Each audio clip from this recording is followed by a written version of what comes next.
For A2, our task was to create a short film lasting approximately 5 minutes. I knew from the get-go that I wanted to create an original piece of work, but I enjoyed the idea of taking influence from other short films in a postmodern style.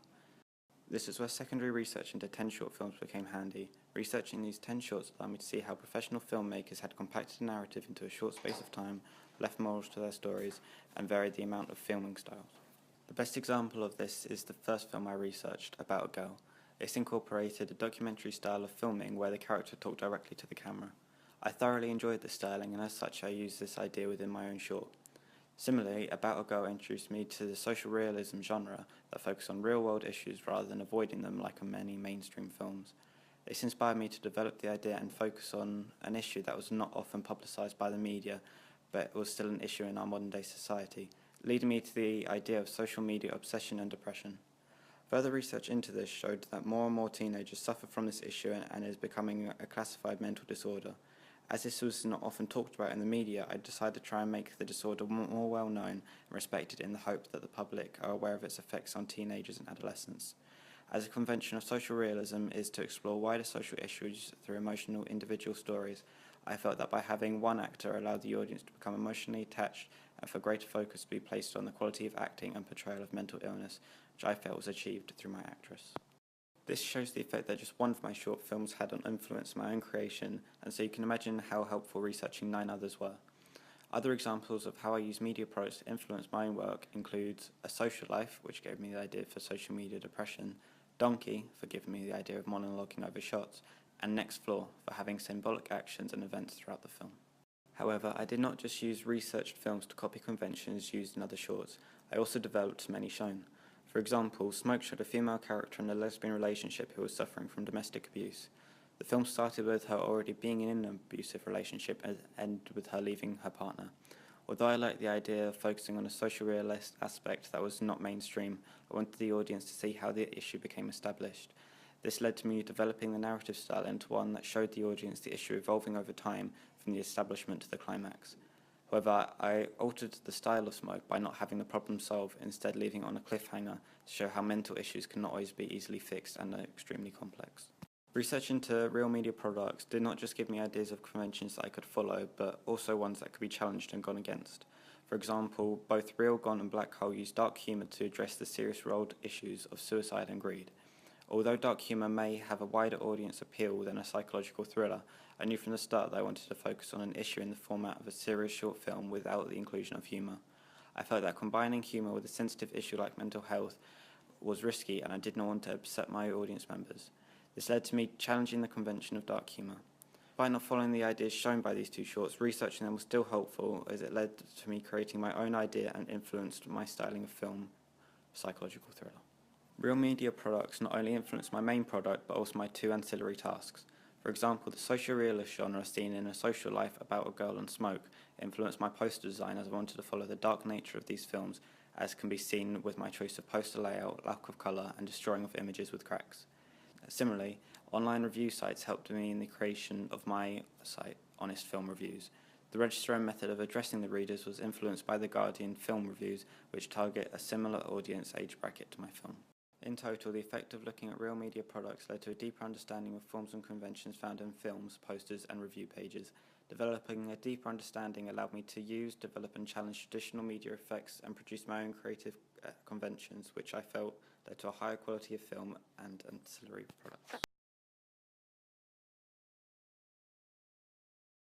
I feel as if my poster and film review are an effective combination with my main product, Shattered. Both of my ancillary tasks followed the styling and messages that my short film was trying to promote to the audience. For example, the poster I created includes shattered glass effects across the images and background that follow the idea that Luana's mental state is cracking as her mental illness develops. Similarly, the inclusion of lots of pictures displaying a variety of emotions was done to reflect the emotional turmoil that her mental instability is causing her, which is shown clearly in the film as she changes from one emotion to the next very quickly. I also believe that the social realism influences can be seen within my poster due to the colour scheme used. The black background, black and white photos, and splashes of red text reflect the genre, which focuses on the dark and disturbing real-world issues that mainstream films avoid. In the case of my film, I focused on the mental illness of social media depression and obsession, which I felt needed more mainstream attention brought to, as they are serious issues that many teenagers suffer from currently. Postmodern influences are also apparent within my poster through the technique of bricolage, where I've borrowed some of the ideas shown in the movie posters of Jagged Edge and Split. Both of these films incorporated jagged or smashed pieces of glass into their design, which I felt effective and would work within my styling. After researching on YouTube different tutorials, I eventually reached the design that I currently have. My other ancillary task was a film review page which I aimed at 15 to 30-year-olds as an independent review company, Honest Film Reviews. The review was created as a still image rather than as an actual website. This was because I felt sites such as Wix and Weebly too restricted, meaning I was unable to design the page to my exact specifications. Instead I used Photoshop as it was less restricted and allowed for greater creativity. The page that I created for the review follows the styling of both my main production and the poster with the use of dark colours, cracked glass backgrounds and postmodern influences. As well as different photos being used from the poster, they were also edited in a different way so that there was a significant enough difference between the two tasks. Instead of destroying the images with the infiltration of cracks through her face, I instead inverted the images. This meant that instead of blending into the background like they did with the poster, they stood out. I believed this to work better as it meant that the review focused more on colour, which could be attention-grabbing for the readers. I felt that if the review lacked in colour as the poster did, that the audience would lose interest and give up reading the review.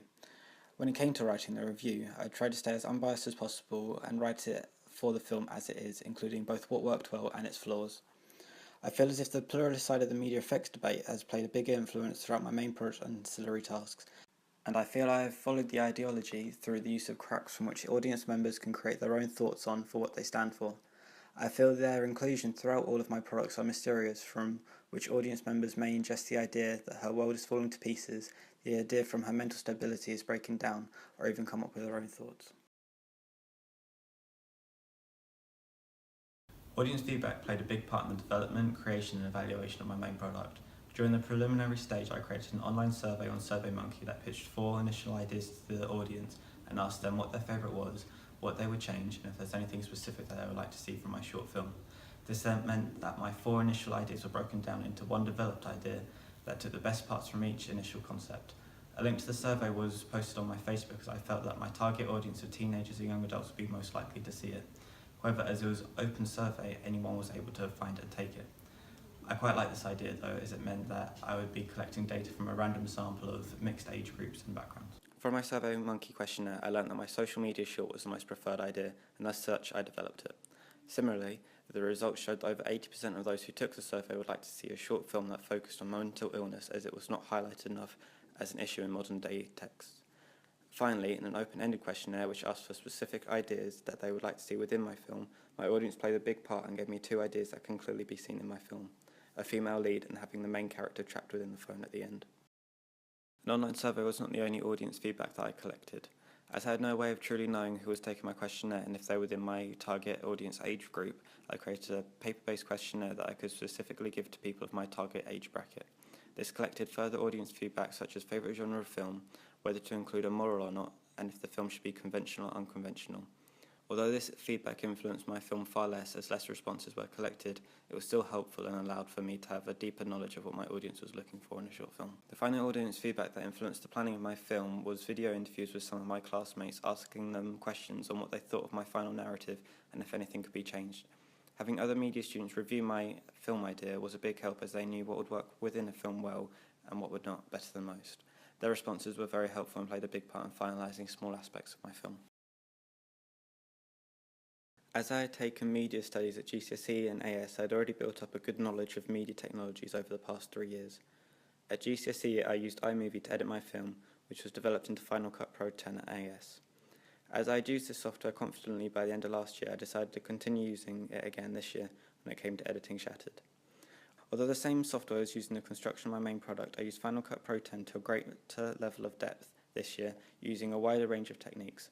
For example, I learnt how to use transitions, audio effects and video filters to a greater effect than I did last year.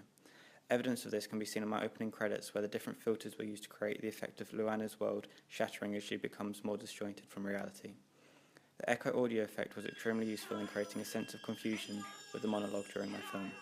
As the plate smash cutaways appeared between interviews, an echo of her asking to help played, foreshadowing the ending where she becomes trapped in her phone forever. Similarly to Final Cut Pro 10, I also used GarageBand again this year, but to a higher level of understanding. Whereas last year our group did not understand how to use the software and created our music mainly through Fluke, I had instead done research into how to use the software this year. This meant that I was able to record music and edit it to my exact specifications on GarageBand, such as slowing it down to the point where it became a little eerie and unsettling for the audience compared to the usual happiness that the song connoted. During the research and planning stage of my main product, I learned about Theorist, conventions used, and studied real media products to see what professional short films look like. However, when it came to presenting what I'd found, I used a variety of Web 2.0 tools, including Prezi, MindMeister, Bubble.us, SlideShare, and GoConquer onto my WordPress blog. These sites helped me to present my research in new and creative ways that are hopefully eye-catching to anyone who read them. They were helpful in presenting the information as they were giving me ways to show how my research influenced my film.